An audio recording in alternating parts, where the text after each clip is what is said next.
салом бинандагони хабардиҷӣ, ман шуморо бо пешомади соли навӣ табрик мегӯям ҳаматонро. хуш боз мекунем ки ин як хабари хушидигар аст ки ба наздикӣ баррасӣ хоҳад шуд. путин ният дорад масъалаи амниятии муҳоҷирони меҳнатиро бо роҳбарони кишварҳои таъминкунандаи Русия бо нерӯи корӣ баррасӣ намояд. ин нуқтаро раиси ҷумҳурии Русия зимни ҷаласаи шӯравӣ давлати ва шӯро оиди рушди стратегӣ лоиҳаи миллии муҳоҷирон баррасӣ намуданд. ин баррасии масъала зарур шуд ва бо ҳамкорони кишварҳое ки аз он ҷо ба Русия муҳоҷирони меҳнатӣ меоянд, ин албаттара мо баррасӣ хоҳем кард, гуфт Владимир Путин.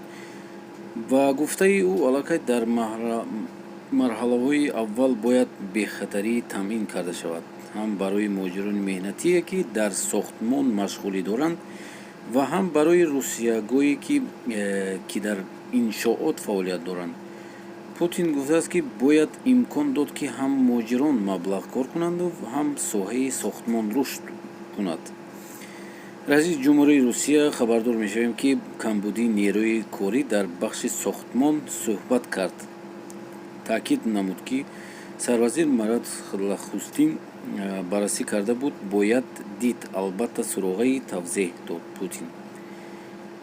қаблан пешниҳоди вазорати сохтмони Русия барои вуруди соддаи муҳоҷирон бо риояи қоидаҳои беҳдоштӣ хабар дошта буд, ки зикр гардида буд, ки ширкатҳои ниёзманд бо нерӯи корӣ метавонанд муҳоҷирони меҳнатиро бо риояи қоидаҳои беҳдоштӣ ва таъмини кору манзилии зист ҷалб намоянд, яъне ба квартираю ҳам ҷои кор таъмин мекарданд.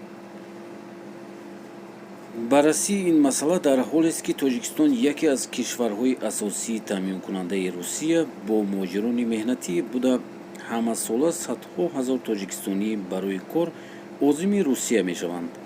аммо имсол ба далели марзбандии рафтуомади Тоҷикистон ба Русия маҳдуд шудааст.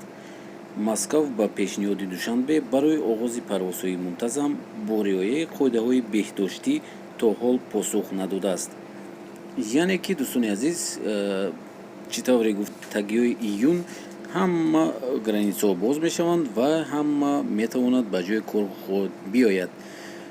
так что дӯстони азиз, шумо чамадонҳои 2021-ро тайёр кунед ва ба пеш бароед. ҳатман дар комментария нависед.